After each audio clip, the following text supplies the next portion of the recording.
सोने के बाद आत्मा कहाँ जाती है, क्या करती है? आत्मा का रहस्य। कई लोग इस सवाल का जवाब जानने के लिए इच्छुक रहते हैं। उलझने को कई सवाल हैं जिनके जवाब मिल पाना काफी कठिन है। कई बार सोने के बाद हमारे आत्मा परमात्मा से मिलकर आ जाते हैं। इसी कड़ी में आज हम एक रहस्य पर से पर्दा उठाएंगे। आज का सवाल है कि सोने के बाद आत्मा कहाँ जाती है। सोने के बाद आत्मा घूमने के लिए जाती है। अगर कोई बांध ले आत्मा को तो क्या होगा? इस सवाल का जवाब हर इंसान को जानना बेहद ही जरूरी है। मित्रों, आपसे अनुरोध है, आप भगवान श्री कृष्ण के भक्त हैं तो कमेंट में जरूर लिखिएगा जय श्री कृष्णा। कुछ भौतिकतावादी लोग इस वीडियो को स्वीकार नहीं कर पाएंगे क्योंकि उनको लगता है कि यह सब पाखंड है। असल में पाखंड जैसा कुछ होता नहीं है। आत्मा कोई पाखंड नहीं है। आत्मा एक जीव है जो कभी नहीं मरता है। कुछ पत्रिकाएं आपको यह बता सकती हैं कि आत्मा नहीं होती है, लेकिन मित्रों, अब तो विदेशी वैज्ञानिक भी आत्मा को सिद्ध कर चुके हैं। खैर, इसके बारे में हम बाद में विस्तार पूर्वक से बात करने वाले हैं। एक श्लोक में भगवान कृष्ण कहते हैं कि हे पार्थ, आत्मा को ना शास्त्र काट सकते हैं, ना आग जला सकती है, ना उसे हवा उड़ा सकती है और ना ही उसे कोई दुख होता है। आत्मा सदा ही अमर रहता है।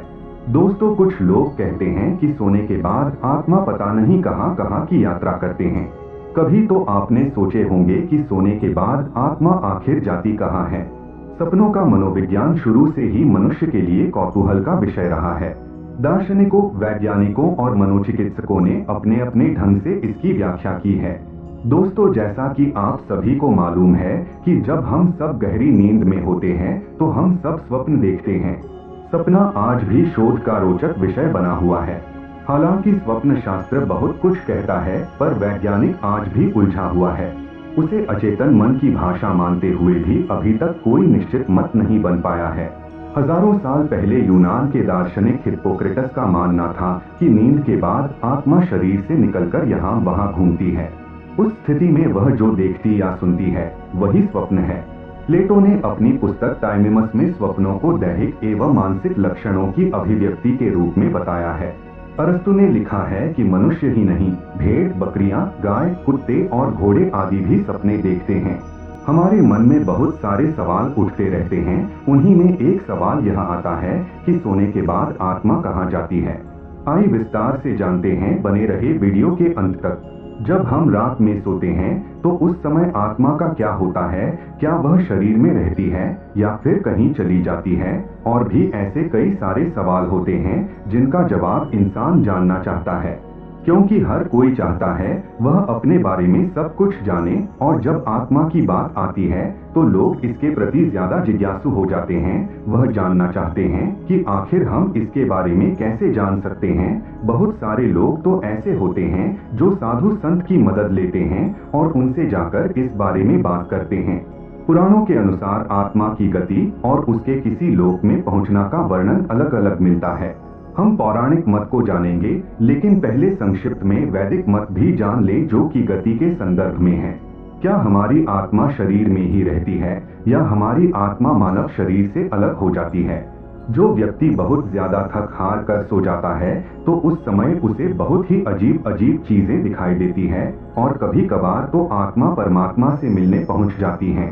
तब हमें ऐसा प्रतीत होता है कि हमारी मृत्यु हो चुकी है और हम भगवान के पास आ गए हैं। हम उन्हें साक्षात देखते हैं, जिससे हमें काफी सुकून महसूस होता है और वहां से आने के मन नहीं करता है, क्योंकि सोने के बाद हमारा शरीर बिल्कुल मृत की तरह हो जाता है। और कई बार तो इंसान को जगाने पर भी वह नहीं जागता है, क्योंकि उस समय उसकी आत्मा बहुत दूर जा चुकी होती है, जिस वजह से इंसान काफी देर में जाग पाता है। आप लोगों ने भी कभी कभार ऐसा महसूस किया होगा कि आपने अपने सपने में अपने इष्ट देवता को देखा है। आप उनसे बातें की हो या फिर आपने अपनी परेशानियों को उनको बताया है। वह आपको दर्शन दे रहे हैं और आप उन्हें देख रहे हैं। कई सारी ऐसी और प्रक्रिया होती हैं जो आपके लिए बहुत ही अनमोल होती हैं और बहुत ही शुभ होती है। आप यह सोचते हो कि आप अब यहीं रहे और बस इन्हीं को देखते रहे, पर यह सब आपकी आत्मा कर रही होती है। जिस दिन आप यह सपने देखते हैं, यानी कि आपका आत्मा परमात्मा से मिलती है, उस दिन आपका तन मन पूरी तरह से शुद्ध होता है। मित्रों, सोने के अंदर भी आत्मा अचेतन मन से जुड़ जाती है, इसलिए सोने को एक दूसरी मौत का नाम दिया गया है। सोने के बाद आपकी आत्मा भविष्य के अंदर जा सकती है। कभी कभी आपका आत्मा आपका भविष्य भी देखा है। दोस्तों, जैसा कि हमने आपको बताया, सोने के बाद आपका अचेतन मन आत्मा के सहारे भविष्य के अंदर जा सकता है। वह भविष्य को देख सकता है, उसके अंदर वह क्षमता होती है। आपके सामने कई ऐसे उदाहरण होते हैं जिनमें सोने के बाद हमारा अचेतन मन भविष्य के अंदर चला गया था। आपने कभी खुले आंखों से जो चीज नहीं देखे होंगे, वह आपका बंद आंखों यानी सोने के बाद आपका आत्मा देखते हैं। आपको भी कई ऐसे सपने आए थे कि वो बाद में सच हो गए। इस तरह के सपने हमें तब आते हैं जब हमारा अचेतन मन भविष्य के अंदर जा चुका होता है। हमारा अचेतन मन भविष्य को कैसे जान लेता है, इसके बारे में कहना मुश्किल है, लेकिन ऐसा माना जाता है कि जो भौतिक जगत के अंदर घटित होता है वह उससे पहले ही सूक्ष्म जगत के अंदर घटित हो चुका होता है। इसका मतलब यह है कि हमारे साथ पहले सूक्ष्म जगत में घटित होता है और उसके बाद ही उसका असर भौतिक जगत पर पड़ता है।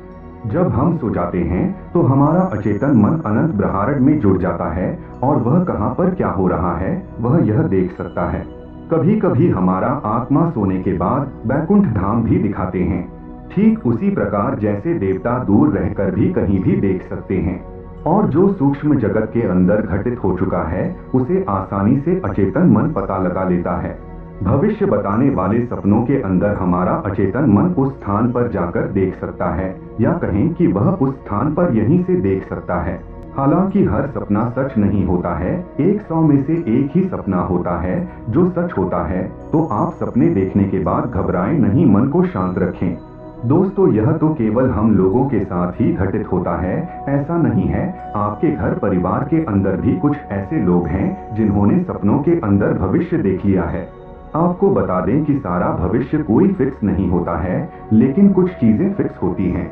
दोस्तों, सोने का मतलब होता है आपका चेतन मन सो जाना। चेतन मन, जो कि आपके शरीर का एक हिस्सा कहा जाता है, वह सो जाता है। जब आप सो जाते हैं तो आपका सिर्फ चेतन मन ही सोता है। चेतन मन जो बाहर का मन होता है, लेकिन अंदर का मन कभी सोता ही नहीं है, उसे इसकी कोई जरूरत नहीं होती है। चेतन मन जब सो जाता है तो हम बाहर की चीजों को देखना और सुनना बंद कर देते हैं, और देखते भी हैं तो यह चेतन मन की मदद से नहीं होता है।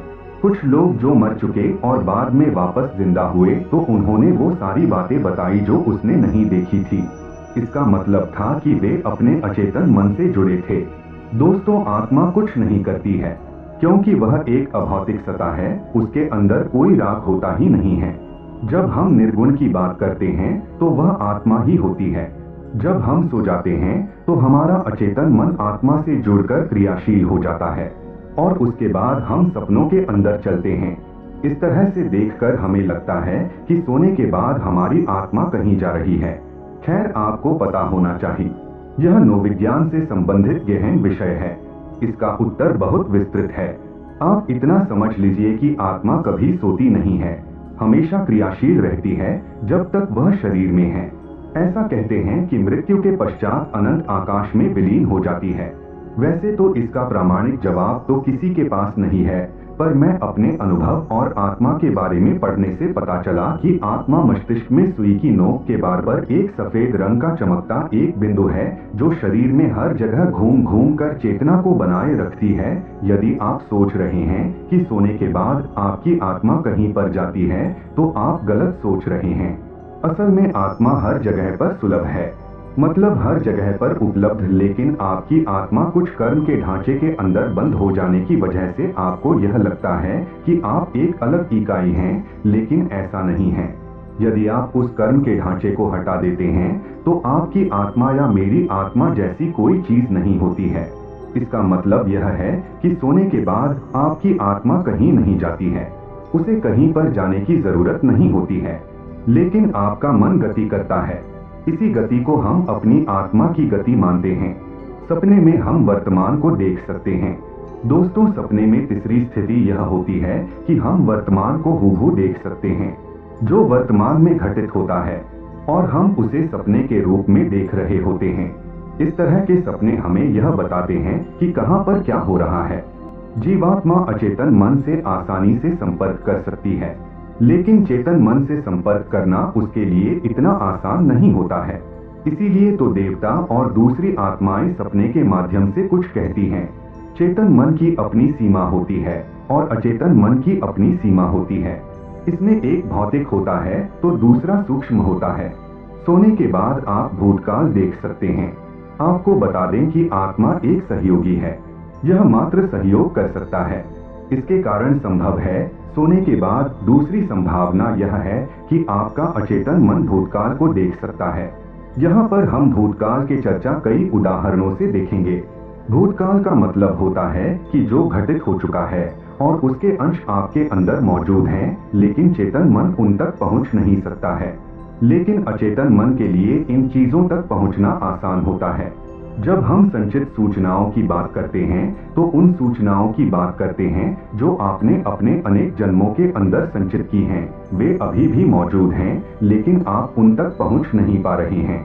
जब आप सपने के अंदर होते हैं तो आपका अचेतन मन उन सूचनाओं को आपको सपने के रूप में दिखाता है जो पहले ही हो चुका है। दोस्तों, इसी का तो परिणाम होता है कि हम कई बार ऐसी चीजों के सपने देखते हैं जिनके बारे में हम इस जीवन के अंदर कुछ जानते भी नहीं हैं, कहीं देखे भी नहीं होते हैं। वैसे सपने भी हम देख सकते हैं। कई लोगों के साथ ऐसा होता है। एक महिला को सपने में एक ऐसा मंदिर दिखाई देता था जो उसने कभी देखा ही नहीं था। उसके बाद जब उस महिला ने उस मंदिर को खोजने का प्रयास किया तो वह मंदिर उसे सचमुच मिल ही गया था। उसके बाद महिला को पता चला कि यह उसके पूर्व जन्म का स्थान था, इसीलिए उसे बार बार इस मंदिर के सपने आते थे। इसका यही मतलब था कि सपने के अंदर अचेतन मन उसे यह सूचना दिखाने की कोशिश कर रहा था। शायद यह जागरूक करने के लिए था। इसी सिलसिले के अंदर आइए हम जानते हैं कि किस प्रकार से हमारा अचेतन मन पूर्व जन्म की घटनाओं के अंदर पहुंच जाता है। मैं बहुत दिनों से यह जानने की फिराक में था कि मैं अपने पिछले जन्म के अंदर क्या था, लेकिन मैं नहीं जान पा रहा था क्योंकि मुझे इसका पता नहीं था। खैर, उसके बाद मुझे अपने प्रश्न का हल निकालने का एक तरीका मिला और मैंने सोते समय इस प्रश्न को बार बार अपने अचेतन मन से करना शुरू कर दिया और ऐसा रोज सोने से पहले करता था। लगभग 8 दिन तक लगातार करने के बाद मुझे एक सपना आया जिसके अंदर मैंने देखा कि मैं एक औरत हूँ और मैं एक काफी बड़े घर के अंदर जन्मी हूँ। अब जो मेरी माँ है वह उस जन्म में मेरी सास थी। हम लोग बहुत अधिक अमीर हैं। हालांकि मैं यह नहीं देख पाया कि उस औरत का मुंह कैसा था।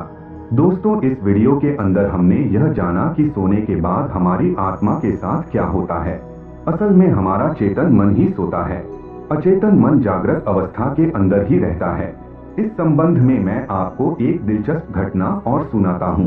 असल में हमारे घर के अंदर जब नेगेटिव ताकतों का प्रभाव बढ़ जाता है तो हमें नींद नहीं आती है और हम काफी परेशान हो जाते हैं। रात को बार बार अचानक से आंख खुल जाना इसी बात का संकेत होता है। हमारे घर के अंदर देवताओं की मूर्तियां रखी हुई हैं। एक दिन हमने उन सबको उठाकर घर के बाहर बने मंदिर में रख दी थी। आपको बता दें कि हमारे घर के आसपास एक नेगेटिव ताकत है जो काफी समय पहले यहीं से होकर मर गई थी। और जहां नेगेटिव शक्ति होती है यानी भूत प्रेत होते हैं, वहां अजीब सा सपने आना आम बात है। वह प्रेत रूप में घूमती है। उसी दिन के बाद मेरे साथ गड़बड़ होना शुरू हो गया। मैं रात को सोता लेकिन बार बार मेरी आंख ना जाने कैसे खुल जाती, आज तक ऐसा नहीं हुआ था। और आंख खुलने के बाद मुझे यह एहसास होता कि कोई यहाँ पर है। हालांकि मैं किसी को देख नहीं पाया था। नेगेटिव शक्ति हर कोई नहीं देख पाता है। मैं भूल चुका था कि यह सब मूर्तियों के कारण हो रहा है। यह 9 दिन तक होता रहा और मुझे ऐसा होने के पीछे कारण समझ नहीं आ रहा था। उसके बाद 10वें दिन मैंने बार बार रात को नींद खुलने की वजह के बारे में सोचा और विश्लेषण किया तो पता चला कि यह मूर्ति के हटाने के बाद से ही हो रहा है। आपके घर में किसी भी देवी देवता के मूर्ति का होना कितना आवश्यक है यह तो आपने जान चुके होंगे। उसके बाद मैंने उन मूर्तियों को वापस उसी स्थान पर रख दिया जहां पर वे पहले से ही थी। बस उसके बाद अपने आप मुझे नींद आने लगी। हालांकि इन सब घटनाओं से मुझे यह लगता है कि कोई भी नेगेटिव ऊर्जा जब हमारे आभामंडल को रात के अंदर भेजने की कोशिश करती है या उसकी तरफ आकर्षित होती है तो हमारा अचेतन मन चेतन मन तक यह संदेश पहुंचा देता है। यही वजह है कि हमारी आंख अचानक से खुल जाती है। हालांकि रूटीन के अंदर तो यह तय होता है, जैसे आप रोज 5 बजे उठते हैं तो आपका अचेतन मन आपको 5 बजे उठा देगा।